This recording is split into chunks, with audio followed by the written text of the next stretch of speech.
വർഷങ്ങളായി തുടരുന്ന Russia Ukraine യുദ്ധം അവസാനിപ്പിക്കാൻ യുഎസിന്റെ നേതൃത്വത്തിൽ ശ്രമങ്ങൾ തുടരുന്നതിനിടെ സമാധാന ചർച്ചകൾക്കായി യുക്രൈൻ പ്രസിഡന്റ് വ്ളാഡിമിർ സെലൻസ്കിയെ മോസ്കോയിലേക്ക് ക്ഷണിച്ചതായി റഷ്യ. യുദ്ധത്തിൽ കൊല്ലപ്പെട്ടവരുടെ മൃതദേഹങ്ങൾ ഇരു രാജ്യങ്ങളും തമ്മിൽ കൈമാറുന്നതിന് പിന്നാലെയാണ് റഷ്യയുടെ ഈ പ്രസ്താവന.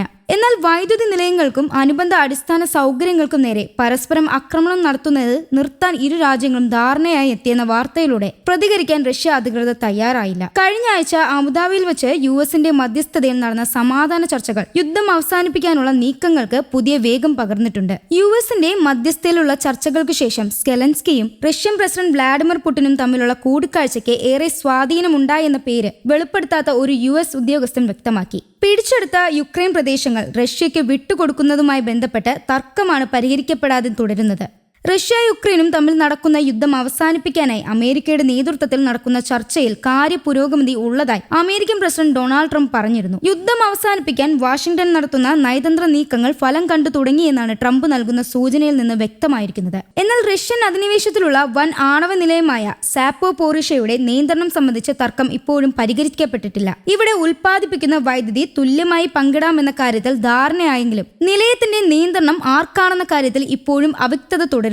യുദ്ധം അവസാനിപ്പിക്കുന്ന പ്രക്രിയയിൽ അമേരിക്കയുടെ മേൽനോട്ടവും നിയന്ത്രണവും ആവശ്യമാണെന്ന് സെലൻസ്കി ചർച്ചയിൽ ആവശ്യപ്പെട്ടിരുന്നു. സെലൻസ്കി മോസ്കോയിൽ എത്തുകയാണെങ്കിൽ അദ്ദേഹത്തിന്റെ വ്യക്തിപരമായ സുരക്ഷ ഉറപ്പാക്കുമെന്ന് ക്രെംലിൻ വിദേശനയ ഉപദേഷ്ടാവ് യൂറി ഒക്ഷോവ് അറിയിച്ചു. ചർച്ചകൾ ഫലപ്രദമാകണമെങ്കിൽ കൃത്യമായ തയ്യാറെടുപ്പുകൾ ആവശ്യമാണെന്നും അദ്ദേഹം കൂട്ടിച്ചേർത്തു. കഴിഞ്ഞ വർഷവും റഷ്യ സമാനമായ ക്ഷണം നടത്തിയിരുന്നു. എന്നാൽ തന്റെ രാജ്യത്ത് നേരെ മിസൈലുകൾ വർഷിക്കുന്ന രാജ്യത്തിന്റെ തലസ്ഥാനത്തേക്ക് താൻ വരില്ല എന്നും പറഞ്ഞ് സെലൻസ്കി അന്ന് ആ ക്ഷണം നിരസിച്ചിരുന്നു. പകരം പുടിൻ കീവിലേക്ക് വരണമെന്നാണ് അദ്ദേഹം അന്ന് നിർദ്ദേശിച്ചത്.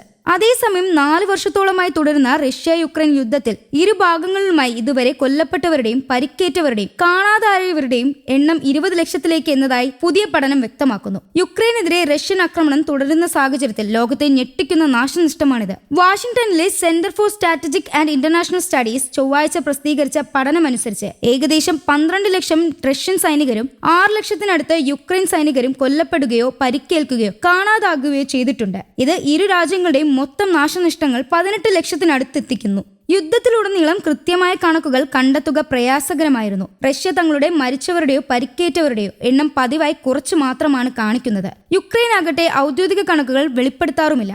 അമേരിക്കൻ ബ്രിട്ടീഷ് ഗവൺമെന്റ് കണക്കുകളെയും മറ്റ് സ്രോതസ്സുകളെയും അടിസ്ഥാനമാക്കിയാണ് ഈ പഠനം തയ്യാറാക്കിയിരിക്കുന്നതെന്ന് CSIS പറയുന്നു. റഷ്യയ്ക്ക് യുക്രൈനേക്കാൾ 3 ഇരട്ടി സൈനിക ബലമുണ്ട്. എന്നാൽ ചെറിയ സൈനികമുള്ള യുക്രൈനെ സംബന്ധിച്ചിടത്തോളം അവരുടെ സൈന്യത്തിന്റെ വലിയൊരു ശതമാനമാണ് നഷ്ടപ്പെട്ടിരിക്കുന്നത്. തടവുകാരെയും കടബാധ്യതയുള്ളവരെയും സൈന്യത്തിൽ ചേർത്തും ബോണസ് നൽകിയുമാണ് റഷ്യൻ സൈനികം ക്ഷാമം പരിഹരിക്കുന്നത്. ഇതിനു പുറമെ ഏകദേശം 10,000 വടക്കൻ കൊറിയൻ സൈനികർ റഷ്യയ്ക്ക് വേണ്ടി പോരാടുന്നുണ്ട്. നിർമ്മാണ മേഖലയിലെ തകർച്ച കാരണം 2025 സാമ്പത്തിക വളർച്ച 0.6% കുറഞ്ഞിരുന്നു. ആഗോളതലത്തിൽ മത്സരിക്കാൻ ശേഷിയുള്ള സാങ്കേതിക കമ്പനികളുടെ കുറവ് ദീർഘകാല ഉൽപാദനത്തെയും ബാധിക്കുന്നുണ്ട്. കീവ് അടക്കമുള്ള യുക്രൈൻ നഗരങ്ങളിൽ ഒരാഴ്ചത്തേക്ക് ആക്രമണം നടത്തരുതെന്ന് ആവശ്യം റഷ്യൻ പ്രസിഡന്റ് വ്ളാഡിമിർ പുടിൻ അംഗീകരിച്ചതായി US പ്രസിഡന്റ് ഡൊണാൾഡ് ട്രംപ് പറഞ്ഞു. വ്യാഴാഴ്ച ക്യാബിനറ്റ് യോഗത്തിൽ സംസാരിക്കുന്നതിനിടെയാണ് പുടിൻ തന്റെ അഭ്യർത്ഥന അംഗീകരിച്ചുവെന്ന വിവരം US പ്രസിഡന്റ് വെളിപ്പെടുത്തിയെന്ന് വാർത്താ ഏജൻസിയായ റോയിട്ടേഴ്സ് റിപ്പോർട്ട് ചെയ്തു.